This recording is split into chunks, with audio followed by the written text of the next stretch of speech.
Music by Tamia. Here's some music by Tamia on Amazon Music.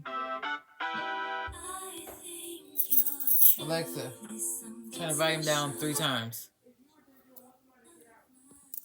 Hi, you guys. So, I'm here wanting to talk and tell my story. Let me mute that. I have a thing over here that's going on. No, Joelle, no, no, no. This is not the time. What do you need? Okay, that's fine. I'm doing something. No. So, y'all, let me give you a little history about me. Is this right? Okay, there we go. So, one, my name is Tabby. Um, I am 42 years old. Um, and I've been through some things. Some really. Shut that door. Shut that door. I'm a mom, but I've been through a lot of things. So I want to talk to you about my story. So let's get into it. Now, some people may care, maybe not. I don't know. It doesn't matter. But let me give you my little story, my testimony.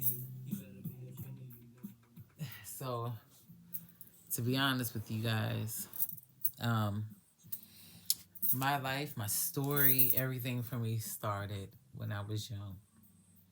Um, and I've been through a lot in my life, as most of us have been, right? But with that being said, the last 3 years of my life have been very tumultuous. Is that how you say it? Turmoil. There's been a lot of chaos. There's been a lot of things going on in my life. A lot of things have changed for me in my life within the last 3 years. Very, very, very tragic to me.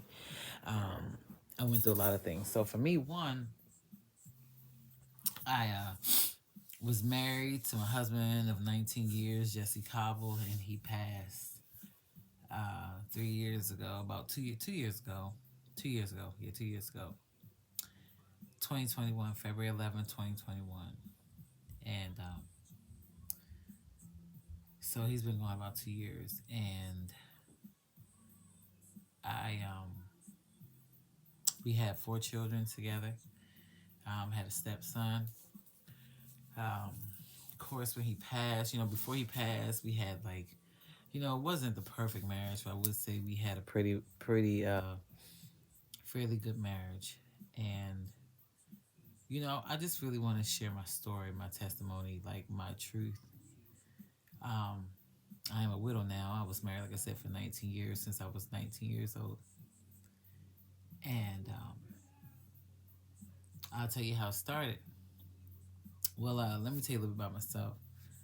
I still believe myself to be a Christian woman because I still believe I'm a believer and follower of Jesus Christ. I know I've been through a lot of things and I've experienced a lot, and I've actually entertained a lot of things that I probably normally would not have entertained had my life been different from me, you know. So for me, all those things had changed. So when he passed, so we had a church family that we were in since 2005, and before he passed, we went through a lot of things, and I lost that church family, right? Um, because of we're gonna keep it truth, monetary gains.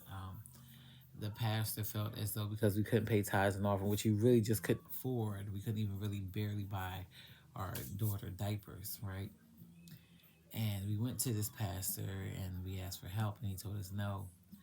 But then time had passed, years had passed, and we went to go to him for marriage counseling, and we were shunned because we didn't or we couldn't pay tithes and offering for, I think it was like 2, 3 or so many times. They kept track of how many times you missed your tithes and offering.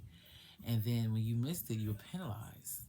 We were penalized. We were told that we could make it up with interest. Uh-huh. And this was a Pentecostal church. We're just going to keep it 100 here.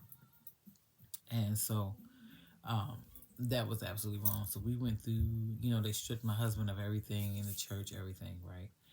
So, but that was okay. We went through everything. We left the church and we started searching for another church and places to be. And we started finding other churches, and we never really got settled. And finally, we got settled at this one church in Hampton, Virginia. And my husband, he's not a pastor, but you might as well just call him a pastor because he was very much so involved with the things of God at that particular time. Um, so he was a man of God first.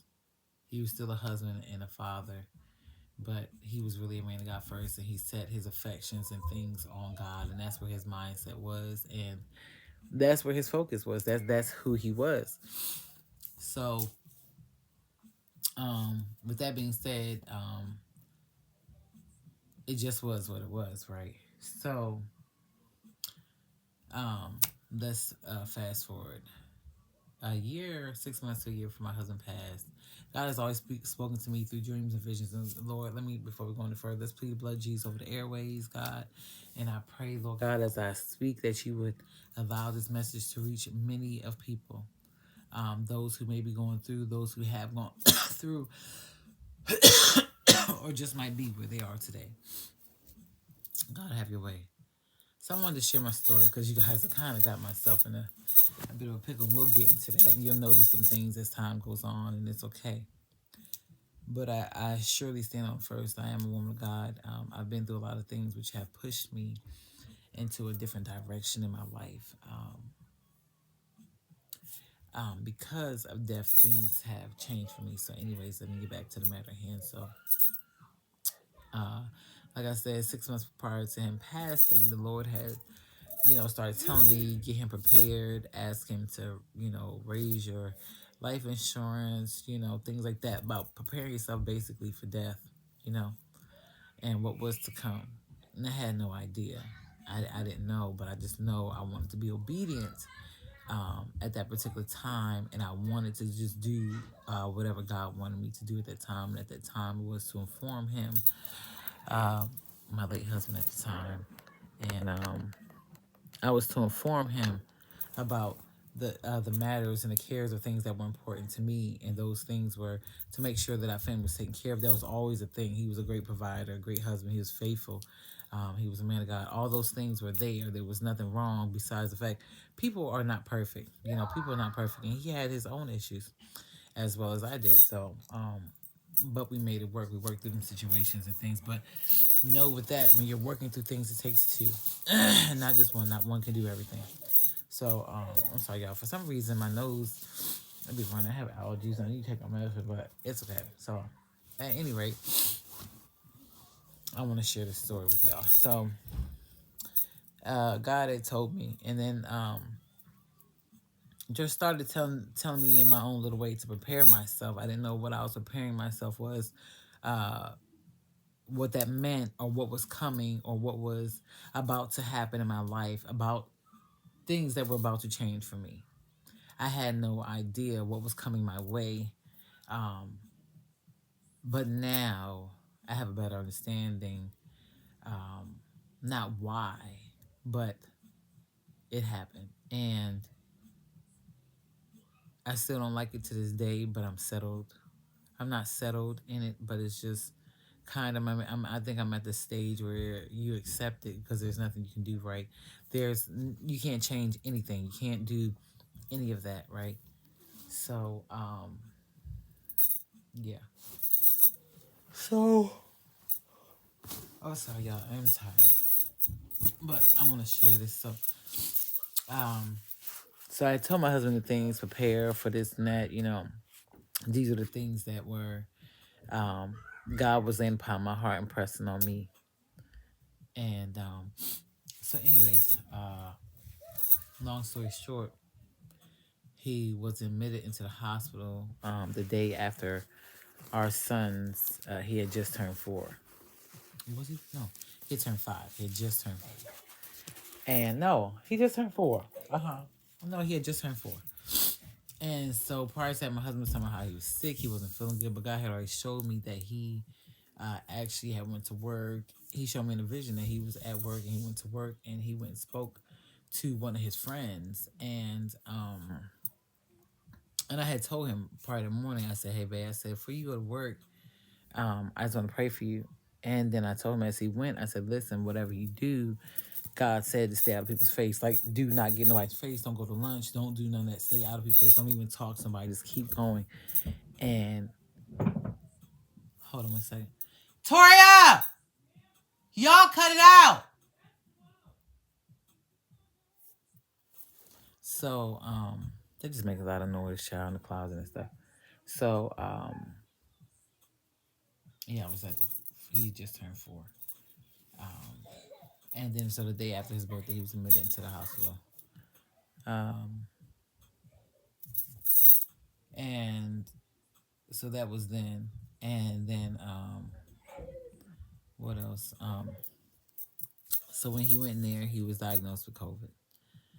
And I had COVID at the same time, but my body had fought it off. I didn't, do the vaccinations and all those things. I didn't do those things. So, you know, but at the same time, I did my best to try to take care of us, right?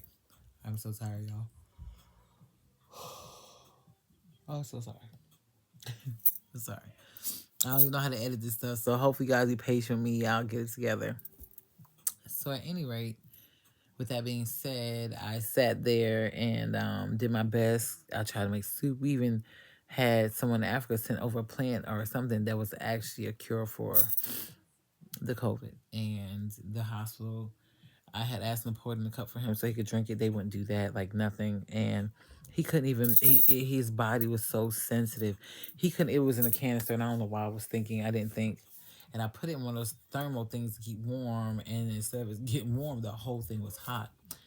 So anyways, they never gave it to him, and then he went from a BPAP machine. I thought maybe it was because his sleep apnea, so I was like, okay, I expected that.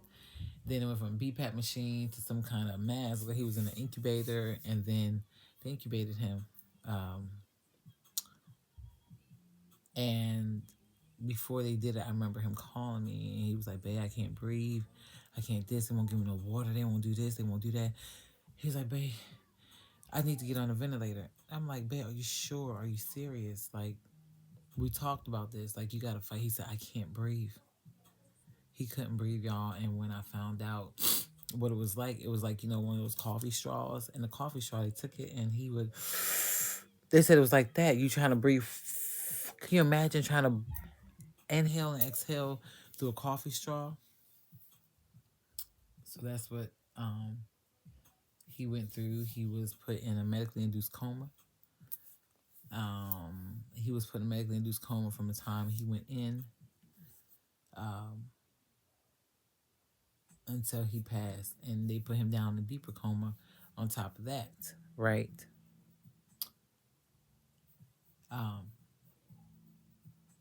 Because they said it couldn't get him to calm down. I guess his thoughts, his heart, his mind, things were racing. And he just was not prepared to continue to deal with whatever it was. He couldn't. Okay. So many things ironically had happened at that time, or what was going on at that time. You know what I'm saying? So much had happened. But he passed. He passed. And when he passed, y'all, the day after my birthday, he was admitted the day after our son's birthday. And then he passed the day after my birthday. And it was like an experience I could never really get over, really get that you get it unless you have been married and your person has passed, and you can feel that separation from yourself, from them to you. So, went through that, right? And then, the people from the hospital, they're calling me and, "Hey, Miss Cabo, how many flights of stairs you have, and you think he can get up the stairs on his own?" I said, "No, not on his own, not as weak as he seems. I could assist him." And my husband, he used to sit right over in that chair doing his work, reading the word, whatever he would do, he'd be in that chair doing this thing. And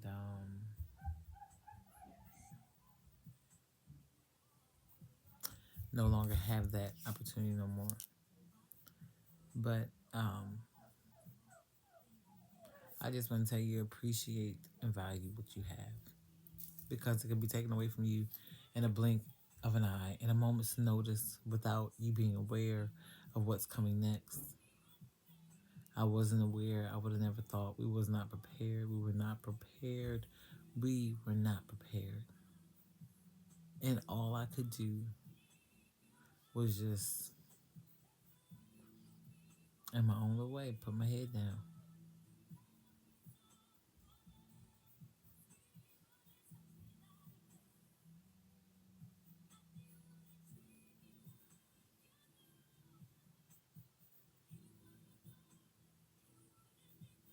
Oh shoot, y'all! I'm so tired. Bye. Oh shoot! How do I stop this? Oh my god.